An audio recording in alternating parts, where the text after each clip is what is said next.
Hello friends, welcome back to my channel Deblina's ওয়ার্ল্ডে তোমাদের সবাইকে অনেক অনেক স্বাগত। আশা করছি তোমরা সবাই খুব ভালো আছো, আমিও ভালো আছি। বাট আজকে একটু মনটা খারাপ, কারণ আজকে ওয়ার্ল্ড থেকে ফিরে যাওয়ার দিন।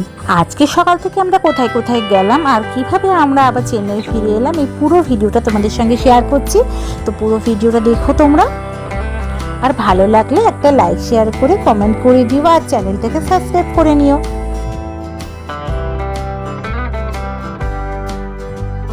দেখো এখন সকাল বেলায় 6:30 বাজে।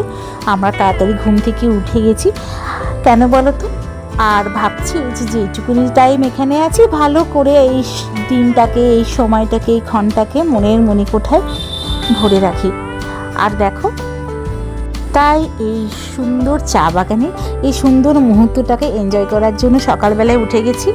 আর আজকে না আমরা ব্রেকফাস্ট করে একটু বেরিয়ে গেলাম। কাছে একটা খুব সুন্দর চার্চ আছে, সেটা আজকে দেখে নেব, কারণ ওইটা আগের দিন দেখা হয়নি। আর আমরা এখান থেকে বেরোবো 12টার সময়। লাঞ্চ আমরা রাস্তাতেই করে নেবো, কারণ আমাদের ট্রেনটা বিকেল বেলায়, আর আমরা পৌঁছাবো তারপরে দিন সকালবেলায়। তো দেখো চার্চটাতে চলে এসেছি, সেন্ট থমাস ক্যাথিড্রাল চার্চ। এটা দারুণ সুন্দর চার্চটা, দেখো এত সুন্দর দেখতে। আমরা বাইরে চলে এসেছি, আমাদের যে ড্রাইভার উনি বললেন যে চলুন তাড়াতাড়ি চার্চটা দেখিয়ে নিন, দিয়ে আমরা ব্রেকফাস্ট করে চলে এসেছি। এখানে দেখো ভেতরটা এত সুন্দর আর এত বড় একটা চার্চ। আর দেখো আমি এরকম বড় এলাকা নিয়ে চার্চ কিন্তু আমি খুব কম দেখেছি। তো এটা হচ্ছে ওয়ায়নাডের সব থেকে বড়, আর কেরালার মধ্যেও এটা খুব বিখ্যাত একটা চার্চ।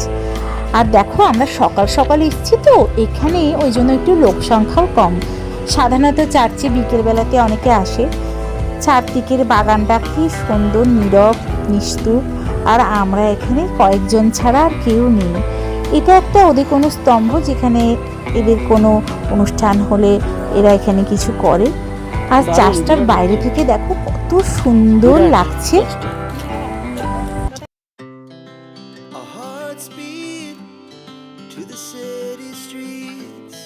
যে ড্রাইভার দাদা ছিল উনি ভেতরে নিয়ে যাচ্ছে, দেখো মাকে, আগে মা চলে গেছে। আর আমি এখানে বাইরে থেকে একটু চার্চটাকে দেখছি মন ভরে সত্যি। আর এই ক্যামেরা বন্দি করে নিচ্ছি, যাতে যখন এখান থেকে চলে যাব তখন আবার এই স্মৃতিগুলো, এইগুলো আবার ফিরে আসবে, এই ক্ষণ, এই দিন, এই স্মৃতি। তো এবার চলো চার্চটা তোমাদের একটু ভালো করে দেখিয়ে দিচ্ছি। দেখো এটি প্রায় 90 বছর আগে তৈরি হয়েছিল, আর এত বছরের পুরনো হয়েও এটা খুব সুন্দরভাবে এই চার্চটাকে মেনটেন করে রেখেছে দেখো। আর এখানে অনেক বড় বড় সভা হয়। ওয়ায়নাডের সব থেকে বিখ্যাত এই চার্চটা। এটা কেরালারও প্রায় দ্বিতীয় বৃহত্তম একটা চার্চ। আমরা এবার চার্চের ভেতরটাই ঢুকছি, আর চার্চের ভেতরটা শুনেছি খুবই সুন্দর। আর সত্যি গিয়ে একদম পুরো অভিভূত হয়ে গেলাম। এত সুন্দর চার্চের ভেতরটা, এত শান্ত। আর দেখো পুরো দোতলা একদম। যখন অনেক লোকজন হয়, এখানে সভা হয়, এখানে কোনো অনুষ্ঠান হয়, তখন এই দোতলাতেই সব লোকজন গিয়ে বসে। তবে আজকে যেহেতু সকাল সকাল এসেছিলাম, দোতলাটা বন্ধ ছিল, তাই আমরা নিচের তলাটা থেকেই দেখলাম। চার্চটার সামনে চারিদিকে যত সব চার্চের গির্জার যারা পুরনো, কি সুন্দর এরা। ওপরের তলা, আবার দোতলার থেকেও 3 তলায় আছে। 3 তলাতে ওদের অন্যান্য অনেক রকম সভা হয়, অনেক রকম ঘর আছে।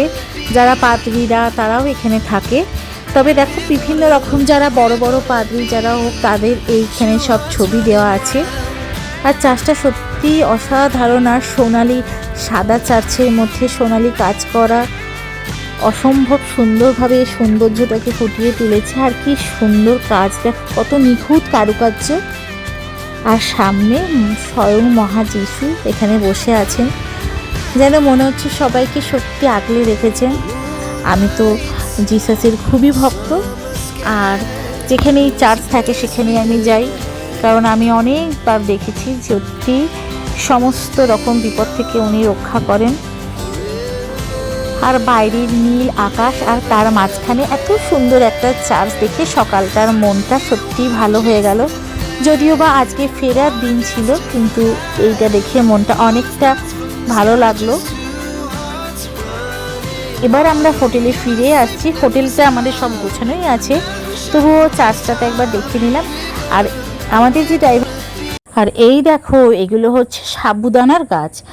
যে ড্রাইভার দাদা উনি বললেন যে এটা সাবুদানার গাছ, এরকম নাকি 1 একর বিভিন্ন জনের এক একজন বিশাল বিশাল এরিয়া নিয়ে বিভিন্ন রকম চাষ করা হয়। এই দেখেছো পুরো জমি জুড়ে সাবুদানার গাছগুলো এরকম আছে।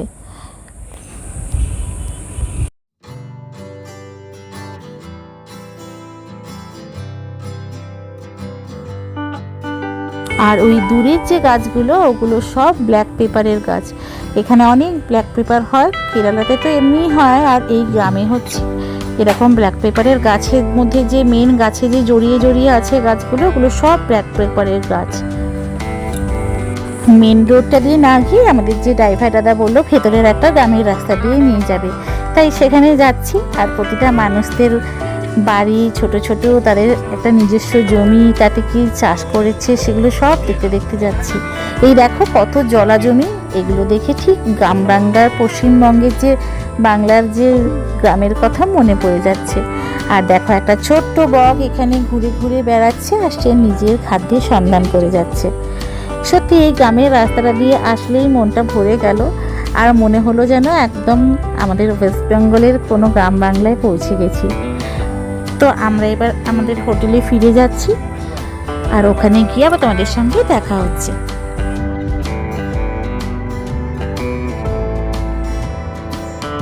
এখন বাজে বেলা 12:30। আমরা আমাদের লাগেজ পত্র সব বার করে নিয়েছি, আর আমি যথারীতি যাওয়ার আগে আবার সেই আমার প্রিয় জায়গাটা, সেই দোলনার জায়গায় চলে এসেছি।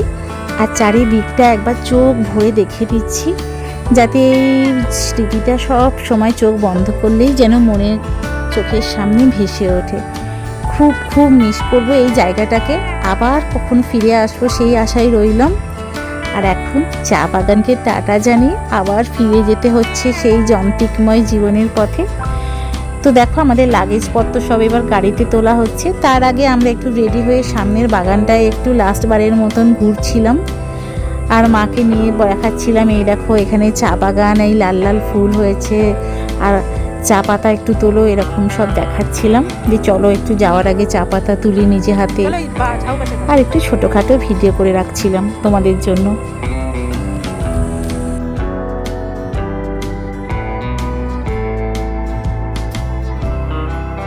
তারপরে মাকে নিয়ে বললাম চলো একটু চা পাতা তুলি, নিজের হাতে যেমন করে চা পাতা তোলে সেরকম করে একটু তুলি।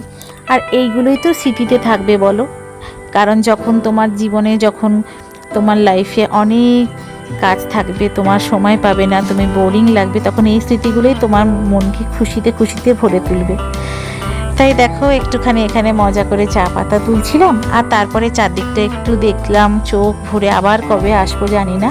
আমাদের গাড়ি চলে এসছে, এবার আমরা গাড়িতে উঠে পড়বো, আর আমাদের ওয়াইটি টি গার্ডেন রিসর্টকে বাই বাই জানিয়ে আবার নেক্সট বারে আসার জন্য আমরা সেই আশা নিয়ে, যে নেক্সট বার আবার আসবো সেই আশা নিয়ে আমরা বেরিয়ে পড়লাম আমাদের গন্তব্যের দিকে। তো এই পাহাড়ি এলাকায় এবার আস্তে আস্তে সমতল ভূমির দিকে যাবে, চা বাগান আর দূরে দূরে দূরে সরে যাবে, আর ক্রমশ আমরা চলে যাব সমতল ভূমির দিকে।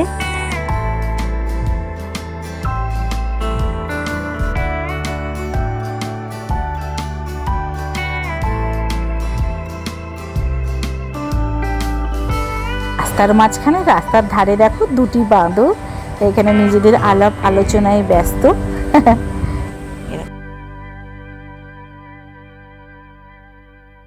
তারপরে দেখো কোচি স্টেশনে যাওয়ার আগে সিলভার স্পুন বলে একটা রেস্টুরেন্ট আছে, ওখানে আমরা একটু দাঁড়ালাম, আর ওখানে আমরা আমাদের লাঞ্চটা করলাম। তো রেস্টুরেন্টটা খুবই বড়, ভেতরটাও খুবই সুন্দর ছিল। তোমরা যদি কখনো আসো তো এই রেস্টুরেন্টে আসতে পারো। একবার মেনু কার্ডগুলো আমি দেখিয়ে দিচ্ছি, তোমরা যদি দেখতে চাও তো পজ করে দামগুলো দেখে নিতে পারো। তবে সবই ছিল সাধ্যের মধ্যে, আর খাবারগুলোও খুব ভালো ছিল। কিন্তু যেহেতু আমরা রাত্রে ট্রেন জার্নি করব, পুরো রাত থাকতে হবে, তাই আমরা ননভেজ আইটেমই নিয়েছিলাম।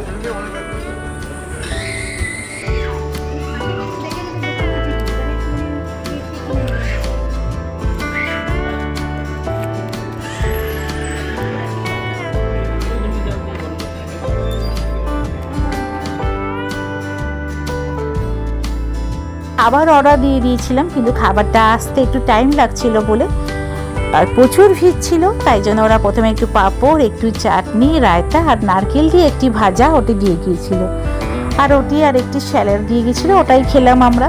আর আমি একটু তরমুজের জুস নিয়েছিলাম, পরে বাবারা আমার দেখা দেখি বাবারাও নিয়েছিল তরমুজের জুস।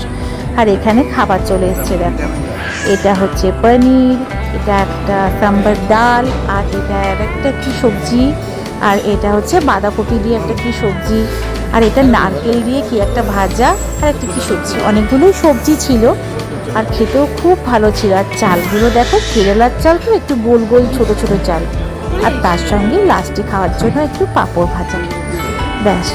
আর খুব সুন্দর খাবারগুলো ছিল। বাট তারপরে আমরা প্রত্যেকে একটা করে তরমুজের জুস খেলাম, তো ওটাও খুব ভালো ছিল। রেস্টুরেন্টটা খুব পরিষ্কার পরিচ্ছন্ন, তোমরা এই রেস্টুরেন্টে আসতে পারো, যদি যাওয়ার পথে এরকম রেস্টুরেন্টে দেখতে পাও এখানে তোমরা ঢুকতে পারো। তো আমাদের খাওয়া দাওয়া তো শেষ হয়ে গেল, আর আমরা এবার স্টেশনের দিকে যাওয়ার জন্য রওনা হয়ে গেলাম।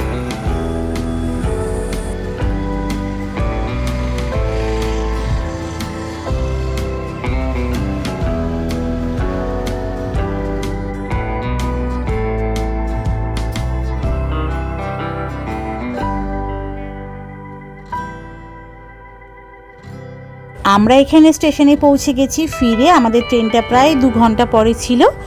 তো আমরা এখানে একটু এসি ওয়েটিং রুমে করছিলাম, কিন্তু ওখানে ঘন্টা হিসাবে প্রায় 1.5 ঘন্টা পরে আমরা চলে এলাম আমাদের যেখানে প্ল্যাটফর্মটা দিয়েছে সেখানে, আর সেখানে একটু ওয়েট করছিলাম। তারপরে আমাদের ট্রেনে আসবে, আর ট্রেনে উঠে আমাদের আবার গন্তব্যে আমরা পৌঁছাবো।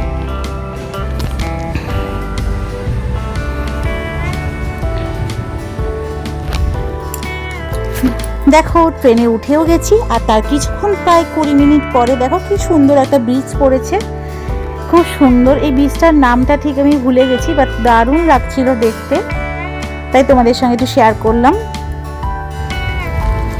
আর তারপরে উঠে আমাদের স্ন্যাক্স দিয়েছিল, সেগুলো আমরা খেলাম যথারীতি, আর কিনে নিয়ে এসেছিলাম আমরা, সেটা খেলাম, কারণ এই 3টাতে তো খাবার দেবে না, নিজেদেরই খাবার নিয়ে আসতে হবে।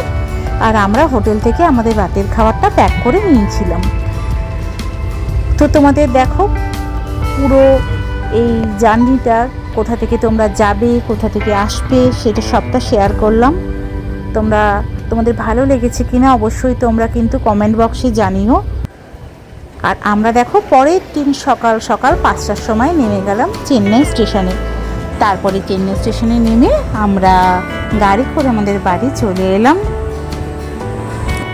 তো আমরা গিয়েছিলাম এই ম্যাঙ্গালোর টু চেন্নাই যেই সুপারফাস্ট এক্সপ্রেসটা আছে তাতে।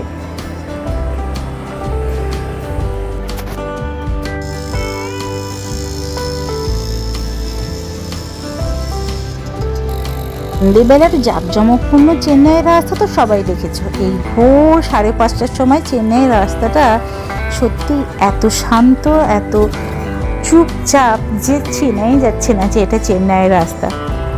তো